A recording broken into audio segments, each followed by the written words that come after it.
What if I told you the story we've all been watching unfold with Prince Harry and Meghan Markle? The shocking Netflix revelations, the Oprah interview, the endless headlines, wasn't just fallout. What if it was a carefully plotted strategy from the very beginning? You might think you know the truth, but the moment Princess Anne stepped forward, she rewrote the narrative entirely. And the evidence she revealed didn't just shock the public. It stunned the palace, it rattled Prince William, and it left Harry and Meghan scrambling in a way nobody could have predicted. Before we continue, please hit the like button, subscribe to the channel, and turn on the notification bell for updates. The palace has always been a world of silence, of whispers behind closed doors, of secrets carefully guarded by decades of protocol. But even in a fortress of tradition, cracks appear, and Princess Anne, the one member of the royal family known for her no-nonsense, razor-sharp observation, had been noticing those cracks for some time. What she uncovered wasn't small. It wasn't just rumors or speculation.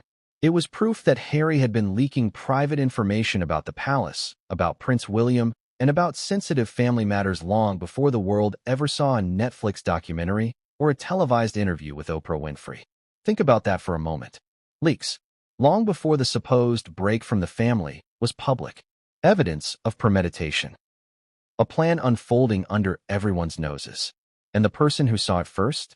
Princess Anne, the one royal who has never been afraid to speak the truth, even when it's uncomfortable, inconvenient, or downright explosive. She had pieces of a puzzle that no one else in the palace, and certainly no member of the public, had any clue existed. Now, I know what you're thinking. Could Harry really have orchestrated all of this? Was Meghan simply along for the ride? Or did she play a larger role than we've been led to believe? And what does this mean for the monarchy, for public trust, and for the image of the so-called royal family in crisis that we've all been watching so intently? These are the questions that Princess Anne's revelations force us to confront, and they are questions that leave every royal observer holding their breath. To understand the magnitude of what Anne revealed, you need to picture the palace in the months leading up to the Netflix documentary. The media frenzy we all saw, the calculated interviews, the headline-grabbing moments, the tearful confessions, it may have looked spontaneous. But behind closed doors, there were signs. Subtle, easily missed, but glaring if you knew where to look. Princess Anne saw them. She noticed patterns in communications, unusual access to insiders, and behavior that didn't match what you would expect from someone who had simply fallen out with the family. What Princess Anne confirmed changes the way we view every public statement Harry and Meghan have made. This wasn't fallout from an emotional rupture. This wasn't a series of missteps that spiraled out of control. This was strategy. From the beginning, every headline, every leak, every carefully curated story that painted the royal family in a negative light, according to Anne, it was part of a broader plan. You may wonder, how could anyone possibly know that Harry was planning this in advance? How could Princess Anne have access to proof that the rest of the world did not? The answer is in the documents, the communications, and the timeline she meticulously compiled. What she found weren't vague accusations or hearsay. They were messages, recordings, and pieces of correspondence that clearly predated the Netflix contract and the Oprah interview. Each one showed forethought. Each one suggested coordination, and each one shattered the illusion that the royal feud had simply escalated naturally. And the implications are staggering. If Anne is right, and the evidence she presented appears undeniable, then every reaction from Prince William, King Charles, and other senior members of the family was informed not just by emotion, but by awareness that Harry's moves were deliberate. Every attempt to manage the media, to contain the narrative, and to respond diplomatically had to contend with a strategy that had been set in motion months, perhaps years, before the public ever knew there was a problem. Imagine being in that position. Imagine watching a family member leak details about private conversations, sensitive family plans, and personal grievances, all while the world watches, oblivious to the careful orchestration. Now imagine that the person leaking those details is not only your brother, but someone who is supposed to be protected, guided, and counseled by the very institution you are part of. The sense of betrayal, the shock, the outrage, it's almost unimaginable. But this is precisely the position Princess Anne found herself in. And when she finally chose to break her silence, the reaction was immediate and seismic. Anne's decision to speak out was not made lightly. She is not someone who acts impulsively.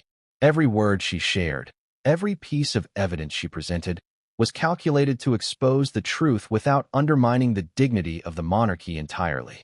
But make no mistake, the revelation shook the palace to its core. Prince William was stunned. King Charles, who had long been navigating the delicate balance between public perception and family loyalty, was confronted with proof that the family's private matters had been weaponized in a way that he could neither ignore nor easily control. And Harry and Meghan? They were blindsided in a way few could have predicted. Now, you may be asking yourself, why does this story matter now? After all, the Netflix interview aired months ago, Oprah's revelations are already public, and the royal family has moved on, at least in the public eye. The reason is simple: timing.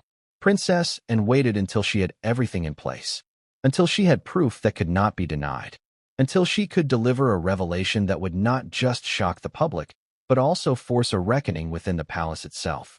This isn't about rehashing old drama. This is about showing the hidden mechanisms, the unseen strategies, and the private betrayals that created the spectacle the world witnessed. And that brings us to the core of what makes this story so gripping. It's not just about Harry and Meghan, or even about the monarchy. It's about the intricate web of strategy, secrecy, and calculated moves that lie beneath the surface of every headline, every tweet, every viral moment. Princess Anne's revelations give us a glimpse into that world. They show us that what appeared to be chaos may have actually been carefully orchestrated. And they raise an uncomfortable but critical question: how much of what we thought we knew about the royal family and about Harry and Meghan's motives is true, and how much is a carefully crafted illusion? As we dive into the details, keep one thing in mind: the story is far from over. Each revelation and made opens up new questions, new contradictions, and new shocks. We'll walk through the timeline, the evidence, and the reactions, piece by piece. You'll see how small leaks escalated into major media events. You'll understand the subtle strategies that were invisible to everyone but Princess Anne. And by the end, you'll realize that the narrative you thought you understood may have been entirely backwards. So buckle up, because the first clue and uncovered, the one that made her realize Harry had been planning all of this, is only the beginning. There are secrets here that nobody saw coming. Pieces of the puzzle that, when put together, suggest a level of planning and foresight that changes everything. And the most shocking part? This is just the tip of the iceberg. What Anne revealed doesn't just affect Harry and Meghan. It affects the entire royal family, the institution itself, and the public perception that has been carefully cultivated over decades. It challenges the idea that the palace operates purely on tradition and loyalty. It exposes the fact that even within this seemingly rigid institution, there are those willing to manipulate, to strategize, and to execute plans in ways that could upend everything. And so, as we start this journey together, remember this: the story you think you know, the drama, the interviews, the headlines, it's only part of the picture. Princess Anne has shattered the surface. She has revealed a hidden layer of strategy, planning, and betrayal that forces us to reconsider everything.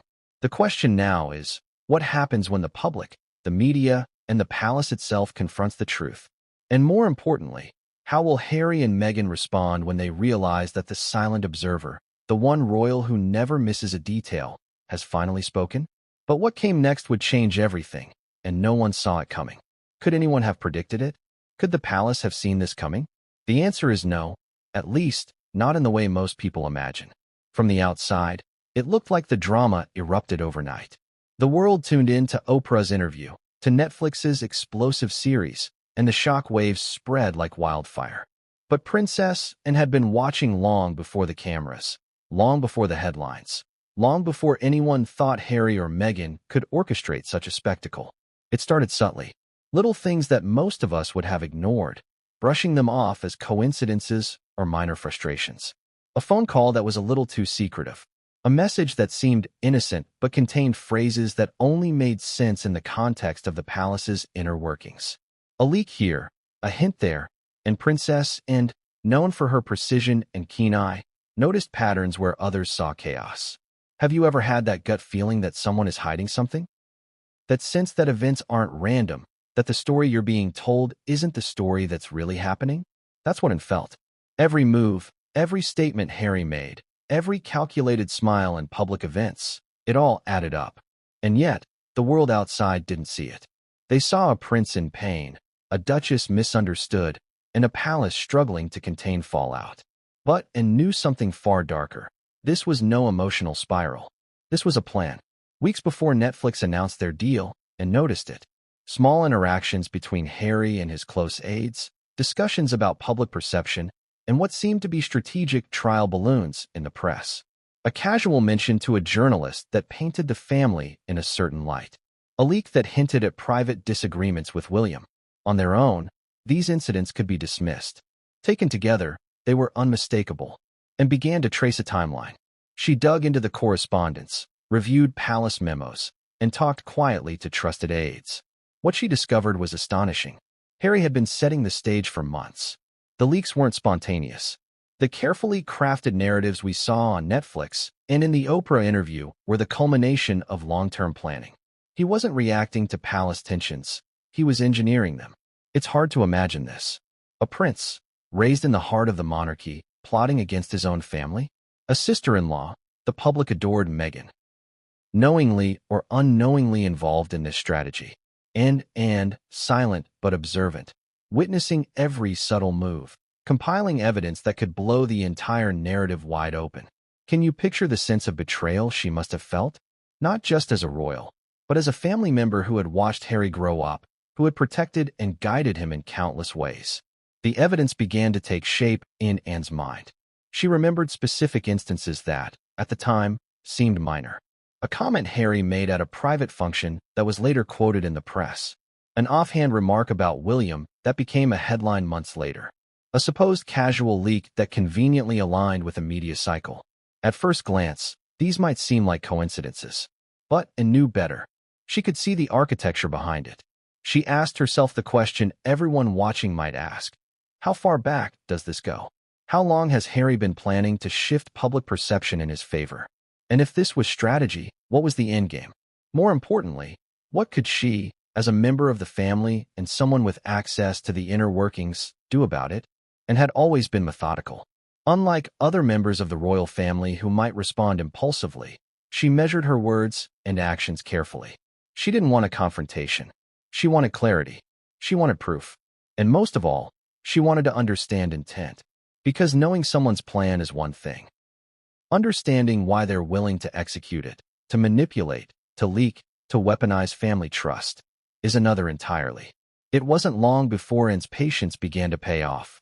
She started seeing patterns emerge in the months leading up to the Netflix and Oprah revelations.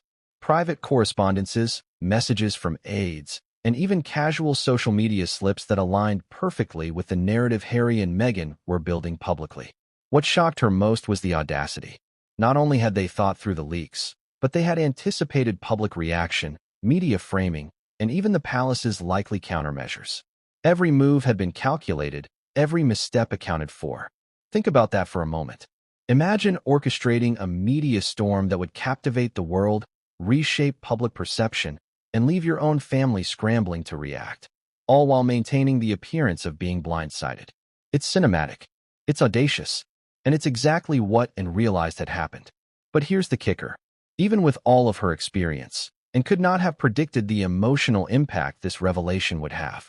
The palace, built on tradition and loyalty, operates with an unspoken hierarchy of trust. Leaks are dangerous, but deliberate leaks? Intentional betrayals that manipulate both the public and family? Those are seismic.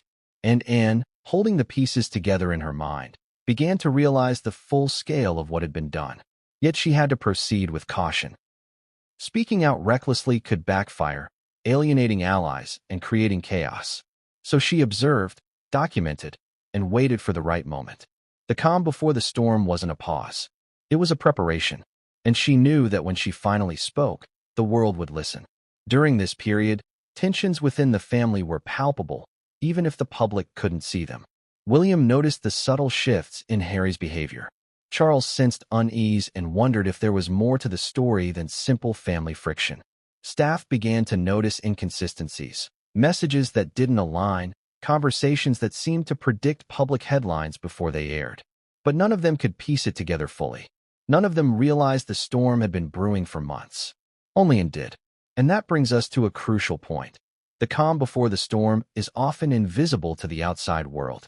You see the hurricane when it hits, the chaos when it's everywhere, but the quiet moments that precede it, those are when the plan is set in motion. Princess Anne saw that calm. She saw the quiet orchestration, the calculated timing, and the subtle manipulation that most people mistook for coincidence. She understood that what we had all interpreted as reactionary behavior was actually proactive planning. So what does that mean for Harry and Meghan? For the public narrative? For the palace itself? It means that nothing was accidental.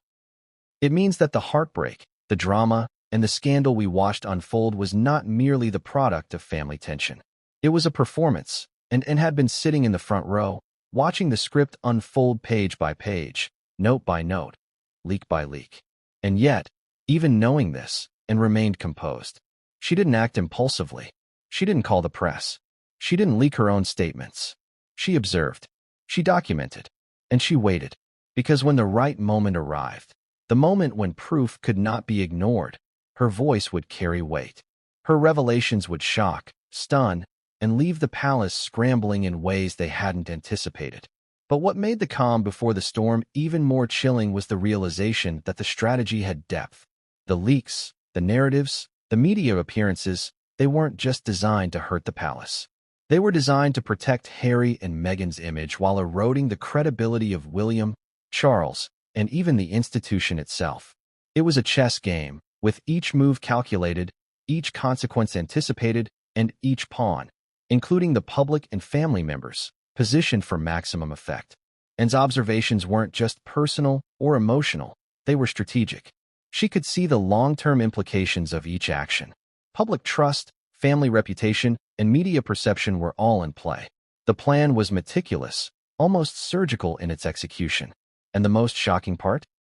The family, the staff, and the public were blind to it until Anne chose to break her silence. And she did break her silence.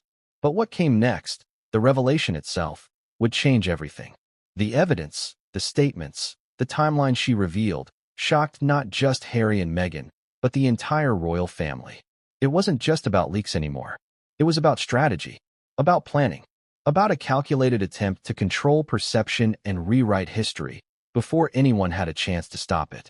But the question everyone was left asking was this: how far had Harry and Meghan's strategy gone? How much of the story we thought we knew had been manipulated from the very beginning? And most importantly, what was Anne about to reveal next? The piece that would make it impossible for anyone to ignore what had really happened?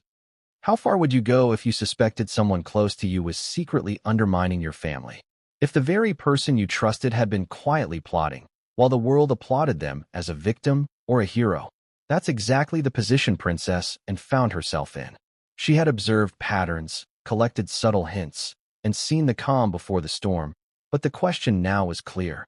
Could she prove it? Could she uncover evidence that would turn suspicion into undeniable truth? Anne is not someone who jumps to conclusions. She has always relied on observation, logic, and timing, qualities that have kept her respected, even feared, within the royal family. So when she realized that Harry's actions weren't random, she didn't confront him immediately. She didn't call a press conference. She quietly began a private investigation, piecing together fragments that, at first glance, seemed harmless but, when connected, revealed a far more sinister strategy. The first step was tracking communications. It wasn't easy. Harry is meticulous. He doesn't leave a paper trail that's easy to follow. And yet, over months of careful monitoring, Anne noticed subtle patterns. Certain messages were sent at unusual times, seemingly trivial comments that appeared to foreshadow media reports. It was almost as if Harry was testing the waters, planting seeds to see how they would grow. Have you ever seen a master chess player in action? Every move is calculated, every reaction anticipated, every sacrifice deliberate. That's how Anne began to understand Harry's strategy.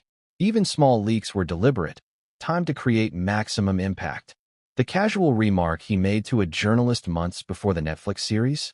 Not casual at all. The carefully worded private comment to a friend about William?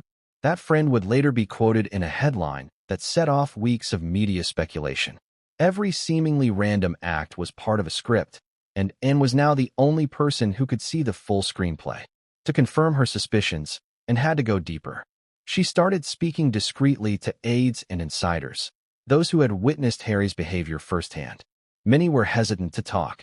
The palace is built on secrecy, and loyalty is expected. But some quietly confirmed what Anne had begun to suspect. Harry had been discussing his plans, testing ideas, and subtly signaling intentions long before the public ever saw a headline. One aide, speaking under strict confidentiality, revealed a series of private calls between Harry and certain media figures. These calls were not casual. They were strategic. They discussed timing, messaging, and the framing of narratives. What stunned and most was the foresight. Harry wasn't reacting to palace dynamics. He was anticipating them, orchestrating outcomes, and shaping the public perception before anyone could intervene, and meticulously documented everything. She created timelines, cross-referenced communications with media leaks, and identified patterns that pointed to deliberate strategy. It wasn't just one instance, one mistake, or one accidental slip. It was a series of calculated actions, each feeding into the next. This wasn't a story of family fallout. This was a story of planning, execution, and manipulation. She also began to notice the contradictions. Publicly, Harry presented himself as reactive, as someone hurt and betrayed by the palace. Privately, however, the evidence suggested he had been preparing for this moment for months. The leak of sensitive family details, the carefully worded criticisms of William and Charles, and even hints about Meghan's grievances were all part of a coordinated plan. It was as if the public narrative was a carefully written play, and Harry and Meghan were both actors and directors, performing for an audience that had no idea the show had been rehearsed long before opening night. The deeper and dug, the more shocking it became. She discovered that certain leaks aligned perfectly with key media cycles, particularly those that would attract maximum attention and sympathy. An offhand comment to a friend would later appear in a headline. A private reflection shared with a confidant would later shape public discourse. Every move was intentional, every leak calculated, and every narrative controlled. And then came the real turning point. And found a series of communications that predated the Netflix deal and the Oprah interview. These messages were time-stamped, sent months before the public revelations, and they detailed grievances, strategic messaging, and potential storylines, essentially the blueprint for the media storm that would follow. It was irrefutable. Harry had planned this. He hadn't stumbled into drama. He had crafted it. What was Anne's emotional reaction? Shock, yes. Betrayal, certainly. But more than anything, she felt a sense of responsibility. She couldn't allow this to continue unchecked. Not for the sake of the family, not for the institution, and not for the public, who believed the story was one of spontaneous heartbreak rather than orchestrated strategy, and had always been a protector of the monarchy, a guardian of its reputation and traditions. Now, she had proof that one member of the family had turned strategy into weaponization, using trust and intimacy as tools to manipulate perception, and also realized something critical. Timing would be everything. She couldn't reveal this evidence immediately.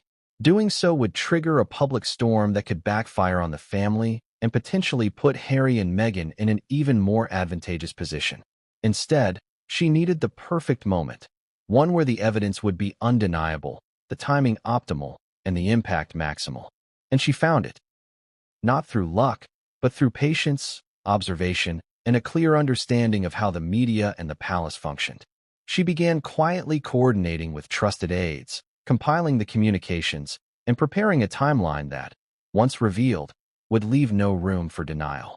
This was more than an investigation. It was preparation for a revelation that would redefine the narrative completely. During this time, the palace began noticing subtle shifts.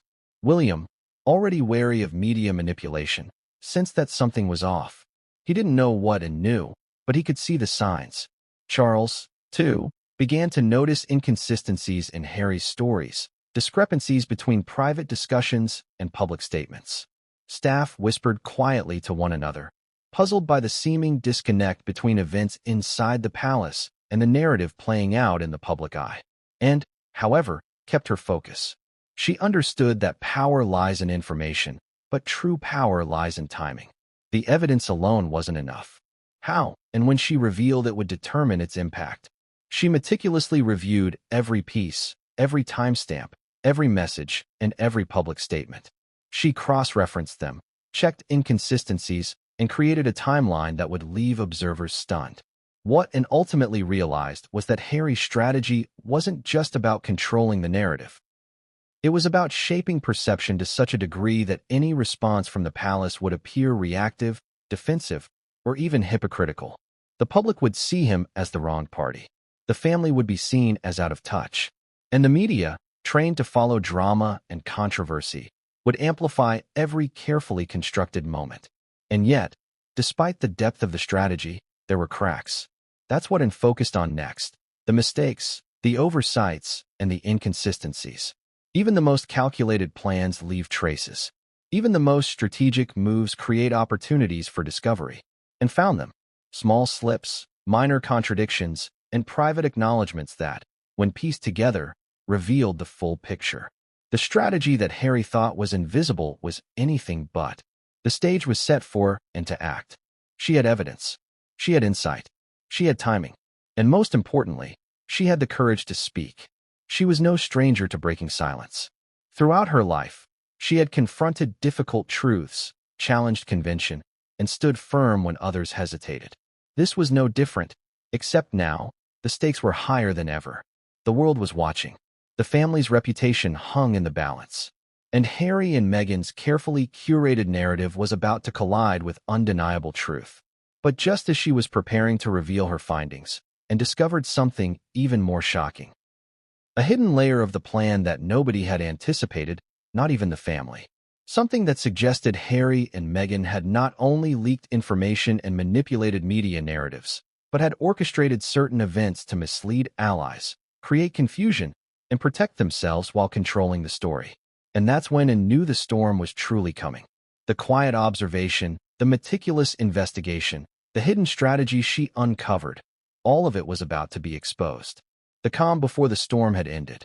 Now, the full weight of revelation was imminent, and the consequences would ripple through the palace, the public, and the media in ways nobody could have predicted. But what it was about to reveal next would leave everyone, including Harry and Meghan, completely blindsided, and it would change the story forever. Have you ever wondered how a single whisper can become a roar? How one small leak, unnoticed at first, can cascade into a tidal wave of headlines, controversy, and public opinion? For the royal family, that whisper came long before Netflix cameras rolled and Oprah sat across from Harry. It began quietly, almost innocuously, but Princess Anne knew exactly what it meant. These early leaks weren't accidents. They weren't harmless slips. They were the first moves in a carefully orchestrated strategy that would shake the palace to its core. And had already observed patterns, traced communications, and documented suspicious interactions. But what truly shocked her was seeing the timeline unfold. Each leak had a purpose. Each story was designed to provoke, to unsettle, and to position Harry and Meghan in the public eye in a way that appeared reactive, sympathetic, and wronged. But in reality, it was calculated. The earliest leak that caught Anne's attention seemed trivial on the surface, a subtle reference to a disagreement between Harry and William that appeared in an obscure tabloid. It could have been brushed off as gossip, a family squabble amplified by a journalist hungry for a story. But Anne knew better. The details were too precise, the timing too deliberate. It aligned perfectly with private conversations Harry had months earlier. It was the first domino in a series of events that would culminate in worldwide attention. Then came the next leak, seemingly unrelated but connected in hindsight. A casual conversation with a media contact, a comment on Meghan's public schedule, hints about palace protocol being out of date. At the time, the palace shrugged it off. The public barely noticed. But Anne saw the threads. She began mapping the sequence. Each leak preceded a larger revelation, each small story laying the groundwork for maximum impact. What made these early leaks especially insidious was their subtlety. Harry and Meghan didn't just throw information into the wind. They tested it, refined it, and watched how it landed. A minor story would be released, and the public and media reactions were carefully analyzed. How did the palace respond? How did William react? How did Charles handle it? Every response was catalogued, every misstep noted, and every opportunity exploited. It was strategy disguised as spontaneity, and it worked, and had been collecting these instances for months, creating a timeline that would make anyone's jaw drop. There were emails, notes, and messages that confirmed Harry had initiated discussions about controlling the narrative long before the Netflix contract or Oprah interview. The meticulous nature of the planning was undeniable. He wasn't simply venting frustration. He was crafting a story arc, carefully shaping public perception and positioning himself and Meghan as sympathetic victims, while casting the palace in a negative light. Have you ever realized that the difference between perception and reality can be manipulated with precision? That one carefully placed comment can shift public opinion in a single day? That's what Undiscovered. And what made it worse, much worse, was the realization that Harry wasn't just planning media events. He was manipulating family relationships, trust, and loyalty to serve the narrative. Every interaction, every offhand remark, every public smile was a move in a calculated game. One early leak involved a subtle critique of William's management style during a private event. The story appeared in a small media outlet, seemingly insignificant, and traced it back to a private conversation Harry had weeks prior, where he had casually mentioned the incident to a trusted aide. The aide, knowingly or unknowingly, became a conduit. That innocent comment eventually reached the press. By the time it appeared publicly, it seemed spontaneous, a personal grievance made public. And knew better. It was planted with precision. Then there were the contradictory messages, another tactic that, identified. Harry would privately tell one thing to an insider while publicly implying something entirely different. These contradictions created confusion, even among palace staff. How could the family respond when the story seemed inconsistent? The public and the media were caught in the crossfire, unable to discern truth from manipulation. This was strategy at its finest, creating chaos while maintaining the appearance of innocence. Anne's timeline grew longer with each new piece of evidence. She traced minor leaks about Meghan's struggles, hints about racial tension, and subtle references to personal grievances. These early leaks were small but powerful. They laid the foundation for the grand narrative that would dominate global headlines months later. Without these initial moves, the Netflix and Oprah revelations wouldn't have had the same impact. And the audacity of it all stunned her. These weren't mistakes. They weren't spontaneous reactions. They were intentional, precise, and strategically timed. Harry had anticipated how the palace would respond. He had considered media cycles, public sentiment, and even the reactions of family members. Every step was deliberate. Every leak was a tool. And the palace, blinded by trust and protocol, had no idea it was happening. The emotional impact on Anne was profound. She felt betrayal, yes, but also frustration. The palace had been undermined from within, and the manipulations were nearly invisible to everyone but her. She couldn't intervene overtly without exposing her own observations, but she had to understand the full scope. How many leaks had occurred before anyone noticed? How far had Harry gone to orchestrate the narrative? How much of what the public believed was manipulated long before it became news? The timeline revealed shocking connections. Small, seemingly random leaks were linked to larger media events. Private comments became viral headlines. Offhand remarks were amplified into stories that reinforced the narrative Harry wanted. The more Anne traced, the more she realized that the public had been following a script they didn't even know existed. And that script had been written long before Netflix cameras arrived or Oprah asked a single question. And also discovered something subtle but critical. The timing of each leak wasn't just strategic. It was psychologically calculated. Certain stories were released during periods when the palace was distracted, when public attention was elsewhere, or when media cycles would ensure maximum coverage. It was manipulation on a level that few could recognize, but one that she, with her experience and insight, could see clearly. By now, the scope of the plan was undeniable. Early leaks weren't just prelude. They were part of the architecture of a media storm. They built tension, created sympathy, undermined credibility, and set the stage for the larger revelations that would follow. Anne's private investigation had exposed not a series of errors or emotional reactions, but a meticulously planned strategy executed with precision. And yet, even as Anne pieced this together, the human element remained. The sense of betrayal, The emotional weight of knowing that her family had been manipulated from within was heavy. It wasn't just strategy, it was personal. And that personal element added urgency to her next steps. She knew that when she revealed her findings, it wouldn't just shake the media or the public, it would reverberate through every member of the royal family. But the most shocking discovery came at the end of her timeline review. Among the early leaks, and uncovered evidence that Harry had planned certain high-profile media moments in a way that would maximize impact while leaving the palace defenseless. The leaks were not isolated. They were interconnected, forming a chain of events that anticipated public reaction, palace response, and media framing. It wasn't chaos. It was strategy, and the palace had been completely blindsided. And so, as in prepared to act, she knew the stakes. She had proof. She had timing. She had insight. But what she uncovered next, a hidden communication that directly contradicted Harry's public claims, would change everything. It would leave the palace reeling, the public shocked, and Harry and Meghan scrambling in a way they had never anticipated. Because sometimes the truth is hidden in plain sight, and the final domino is the one nobody expects. What if I told you the Netflix series and Oprah interview weren't spontaneous outbursts or emotional venting? What if they were carefully positioned pieces on a chessboard, moves calculated months in advance to maximize public impact? That's exactly what Princess Anne realized as she traced the trajectory from the early leaks to the worldwide media storm. The drama we witnessed wasn't just reactive. It was premeditated, meticulously choreographed, and devastatingly effective. And watched, almost in disbelief, as the first trailers for the Netflix series began to surface.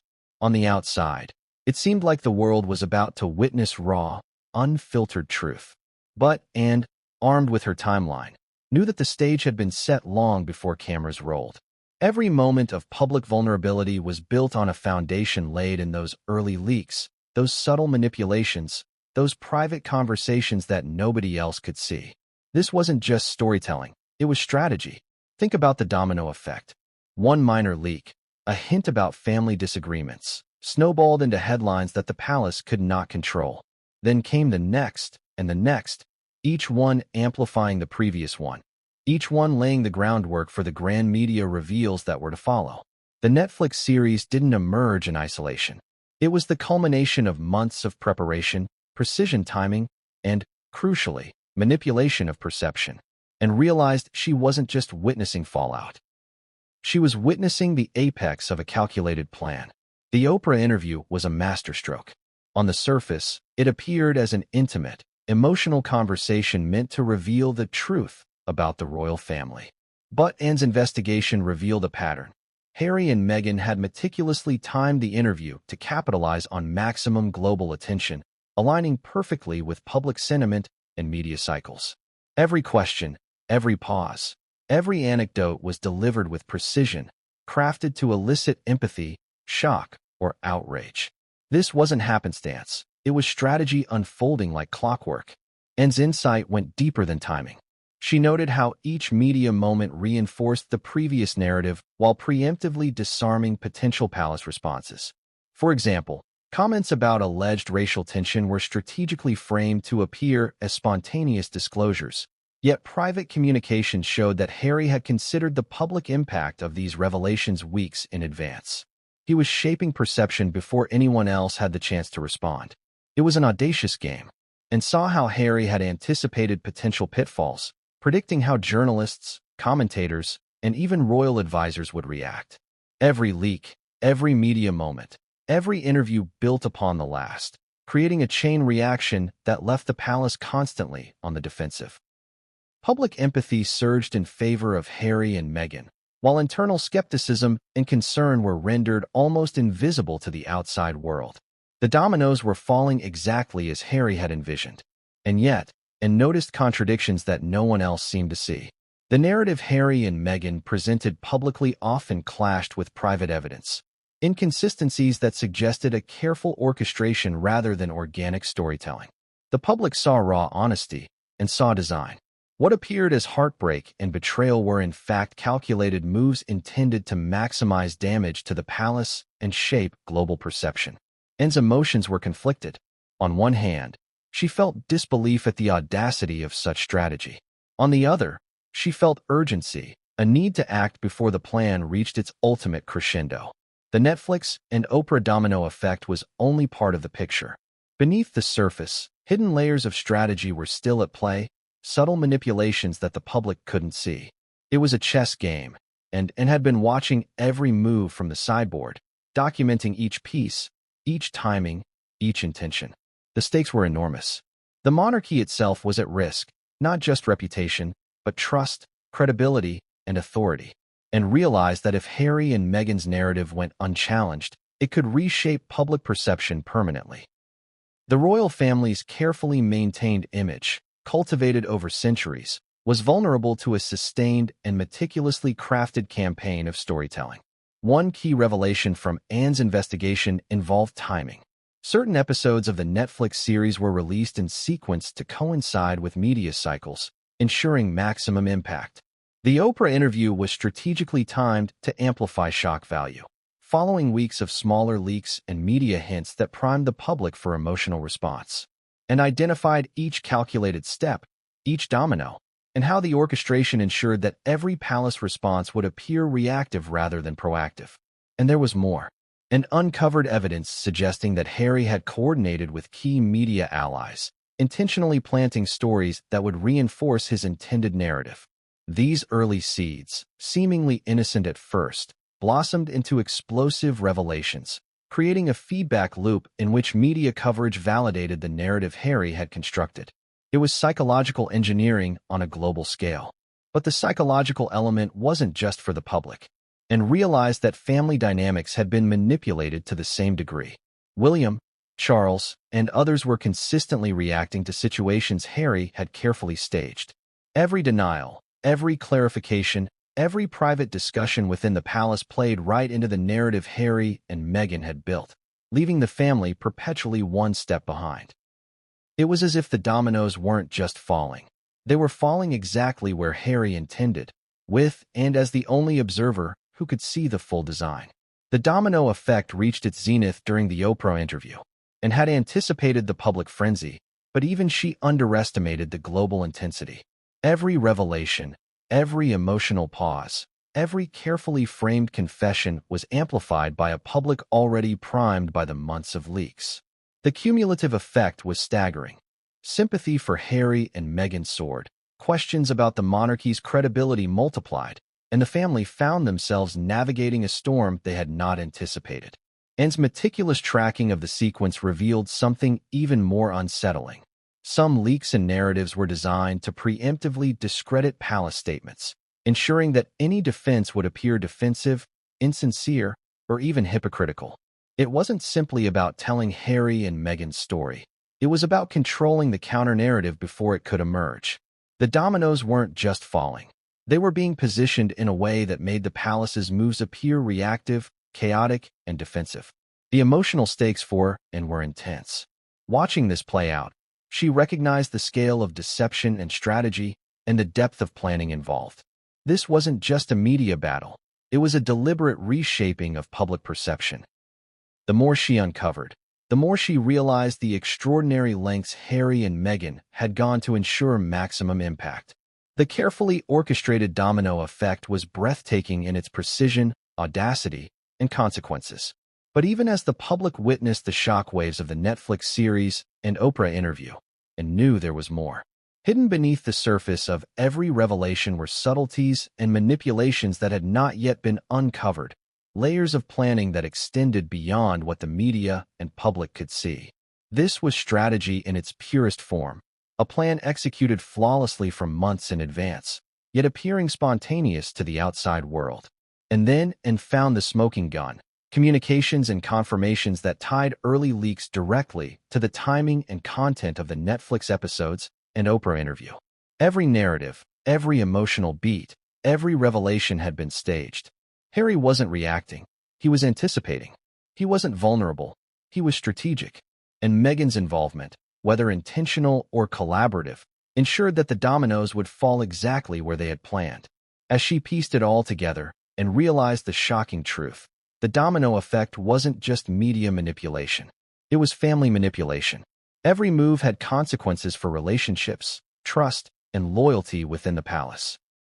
The strategic orchestration ensured that the family would be responding, second-guessing, and defending themselves at every step, leaving them perpetually one move behind in a game they didn't even know they were playing.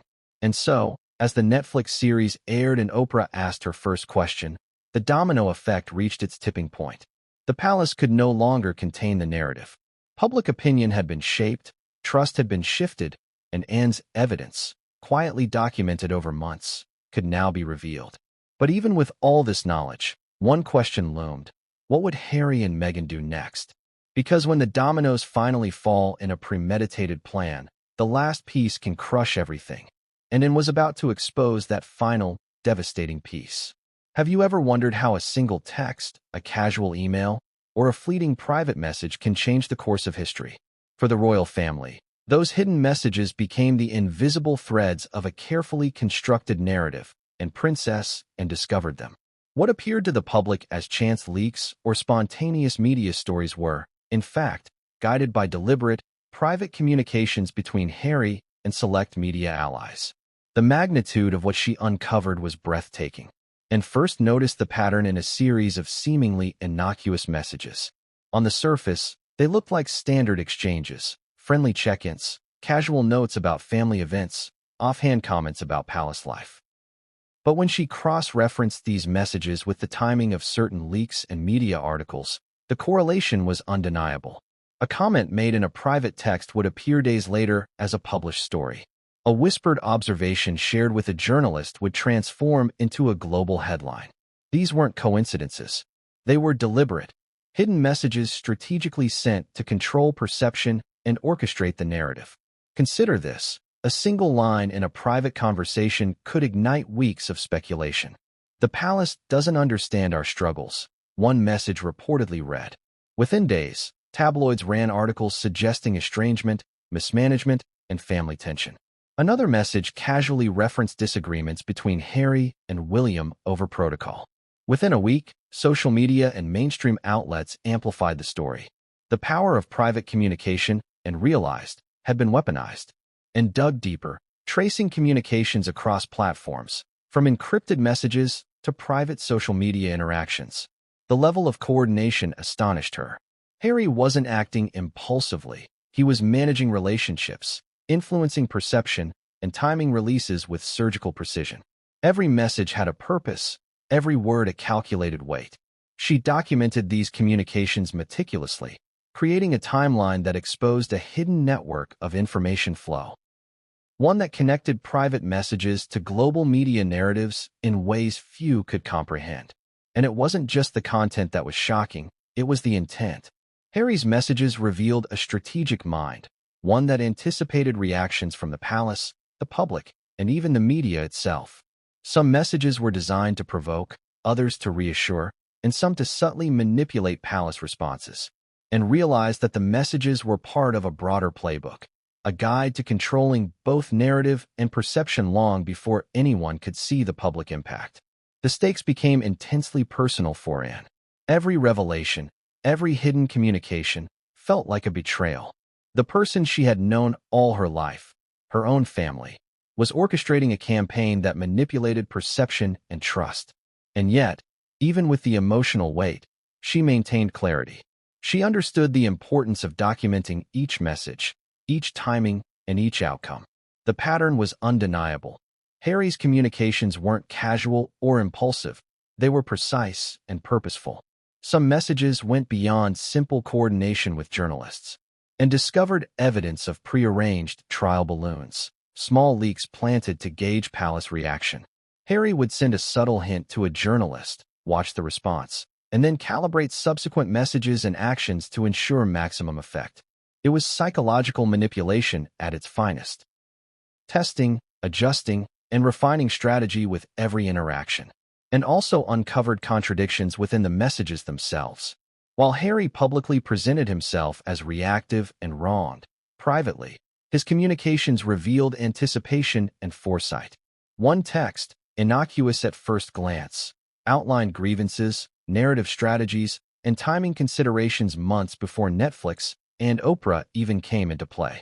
Another hinted at expected palace responses, predicting how William or Charles might react. The private and public personas were two sides of a coin, and Anne was the first to see both clearly.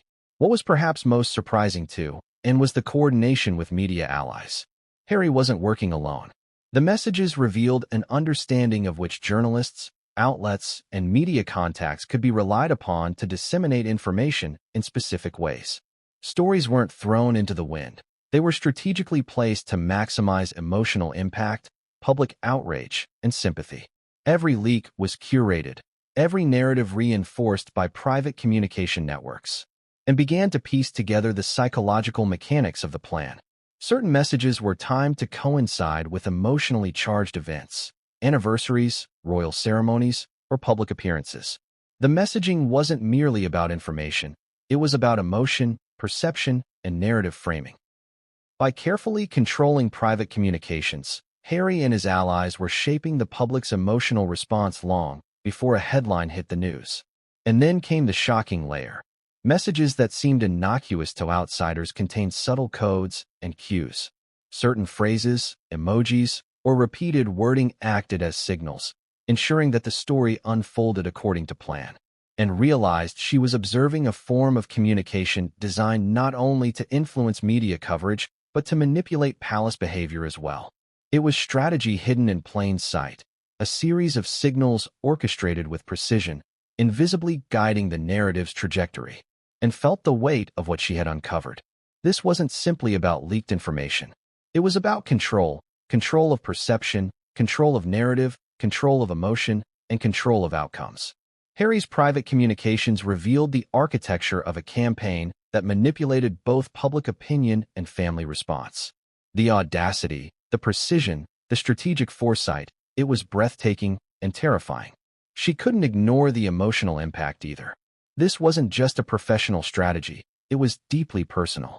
Harry had been manipulating the perception of his own family, leveraging private communications and hidden alliances to create a public image that suited his objectives. And, as both observer and family member, felt the sting of betrayal in every message she documented. Each one revealed intention, planning, and calculation, leaving no room for doubt. Yet the most startling realization was that these messages were not isolated incidents. They formed a network, a carefully constructed system designed to ensure that every action, every statement, and every media appearance reinforced the narrative. Early leaks, private hints, trial balloons, and media coordination all connected, and could see the entire blueprint now, and the implications were staggering. It wasn't just the family who were at risk, it was the monarchy itself. The credibility of the institution, the public trust that had been cultivated for decades, was being strategically undermined through private communications and carefully timed media releases. And understood that the consequences of exposing these hidden messages would be seismic, shaking the foundations of trust, loyalty, and authority within the palace. And prepared. She knew that revealing the hidden messages between Harry and media allies would be explosive. It wasn't just evidence of leaks. It was proof of orchestration, manipulation, and strategic planning. Every domino in the Netflix and Oprah media storm could now be traced back to these communications, each one a calculated move in a larger plan that had been months in the making. But just as she was about to prepare her presentation to the senior family members, and uncovered something even more startling. Among the private messages was a discussion, coded, subtle, but unmistakable, that suggested Harry had anticipated even her observations. He had predicted that someone like and might connect the dots, and he had planned contingencies to counter any exposure. The chessboard was bigger than she had realized, and the hidden messages were only one part of a larger, even more intricate strategy. And that's when Anne knew the stakes had escalated. Not only had Harry manipulated the media and public perception, but he had anticipated potential scrutiny within the family itself.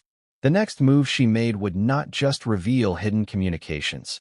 It would confront a carefully constructed plan that had been in motion long before anyone could intervene. But what she discovered next would reveal the full depth of the strategy, and it would shock even the most seasoned palace observers. Was Meghan Markle a passive passenger on this calculated royal roller coaster, or was she actively steering the course? That's the question Princess and had to confront as she delved deeper into the timeline of leaks, private communications, and media maneuvers. From the outset, Meghan appeared to the public as the sympathetic partner, a duchess navigating an unforgiving institution. But Anne's investigation suggested something far more complex and far more strategic. It started with subtle patterns in Meghan's behavior. Public appearances, private communications, and interactions with aides all revealed a consistent thread.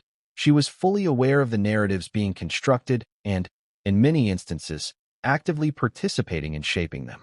Certain comments she made in private, which seemed innocuous at the time, were later reflected almost verbatim in media reports. It was as if her private words were deliberately being tested for public impact. And noticed a key pattern. Meghan's communications often mirrored Harry's strategic moves. They weren't independent, they were coordinated. When Harry leaked information to a trusted journalist, Meghan's private comments supported or reinforced the narrative. When public outrage swelled, her controlled responses seemed designed to deepen sympathy, while subtly directing attention away from Harry's more calculated leaks. The pieces fit too neatly to be coincidental. One instance in particular stood out. An aide later confirmed that Meghan had expressed frustration about certain palace protocols in a private conversation. Days later, the same grievances appeared in media coverage, framed as evidence of systemic issues within the royal family, and traced the timing and connections. The leaks, the media responses, and Meghan's comments aligned perfectly. It was strategy, not happenstance, and also began to examine Meghan's public behavior in tandem with her private communications. Social media posts, interviews, and public statements were curated, measured, and consistent with the broader plan that Harry had been orchestrating. Each word, each gesture, each moment of vulnerability appeared carefully calibrated to reinforce the narrative. And when cross-referenced with private messages, the alignment was undeniable. Meghan was not merely reacting, she was participating. So what does that mean? Was Meghan an accomplice, knowingly coordinating with Harry to manipulate perception and public opinion? Or was she a savvy partner following Harry's lead? The distinction is crucial. And realize that, regardless of intention, Meghan's role amplified the strategy and made the orchestrated domino effect far more potent. Her presence and public image were essential components of the plan. It became increasingly clear too, and that Meghan's actions were far from accidental. Private communications revealed discussions about timing, framing, and narrative impact. Conversations with aides and insiders indicated she was aware of which statements would resonate, which moments would generate media attention, and which actions would elicit sympathy or outrage. The orchestration was multi-layered, and Meghan was deeply enmeshed in it. And noticed another striking element. Meghan's influence extended beyond media perception to the family dynamic itself. Some of her private interactions seemed designed to elicit reactions from palace staff or other family members, creating tension or uncertainty that would later validate the narratives presented to the public. The strategy wasn't limited to external perception, it was internal manipulation as well. This realization was both shocking and frustrating for Anne. On one hand, she understood Meghan's intelligence, strategic thinking, and ability to navigate complex situations. On the other, she couldn't ignore the fact that these skills were being used to orchestrate a narrative that undermined trust, loyalty, and family cohesion. The combination of Harry's planning and Meghan's active role created a perfect storm that left the palace perpetually one step behind, and also discovered contradictions in Meghan's public persona versus private communications. Publicly, she portrayed herself as reactive, sympathetic, and vulnerable. Privately, however, she appeared highly strategic, aware of media cycles, and capable of influencing outcomes in ways that reinforced Harry's overarching plan. The duality was striking. The public saw one image and saw another. The two realities converged in the hidden communications and carefully timed media appearances, painting a picture of intentionality that few could dispute. Some insiders suggested that Meghan's involvement went even further. Certain private discussions hinted that she might have advised on the sequencing of media events, the framing of sensitive issues, and even the timing of specific public statements. If true, this would position her not as a passive participant, but as a co-architect of the strategy. and cross-referenced these claims with existing evidence, and the alignment was startling. And yet, Anne approached this revelation with caution. She had to distinguish between intentional orchestration and coincidental alignment. Timing, message content, and insider confirmations pointed to deliberate collaboration. Each step, each comment, and each interaction contributed to a carefully constructed narrative that placed Harry and Meghan at the center, while destabilizing the palace's credibility, and also reflected